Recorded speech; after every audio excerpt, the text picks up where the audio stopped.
د امر بالمعروف نهي عن المنکر او شکایتونو اوریدو وزارت ویان له ملي ټلویزیون سره په مرکه کې وویل د اسلامي امارت له بیا واکمنۍ تر اوسه یې نږدې 10,000 شکایتونه ثبت کړي چې 8,000 ته یې رسیدګي سوې ده. تقریبا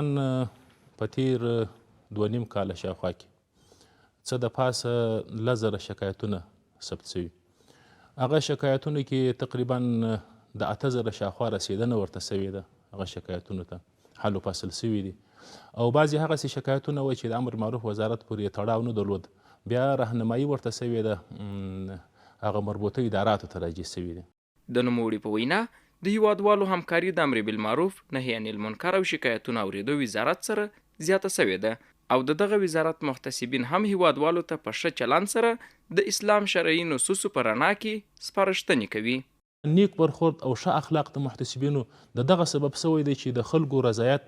یعنې داسې یو هم چې 100% همکاري او رضایت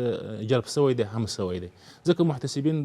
د چا توهین، تحقیر، وهل، ټکول هیڅ شی هم نه کوي، صرف یوازې توصیې او سپارښتنې خلکو ته کوي. د امر بالمعروف نهي عن المنکر او شکایتونو اوریدو وزارت ویان په خبره تر دې وړاندې کارکونکو د 8 ساعتونو لپاره د شکایتونو اوریدو په موخه دنده ترسره کوله چې د ستونزو او شکایتونو زیاتوالي له امله اوس مهال د 24 ساعتونو لپاره خپله دنده پر مخ وړي.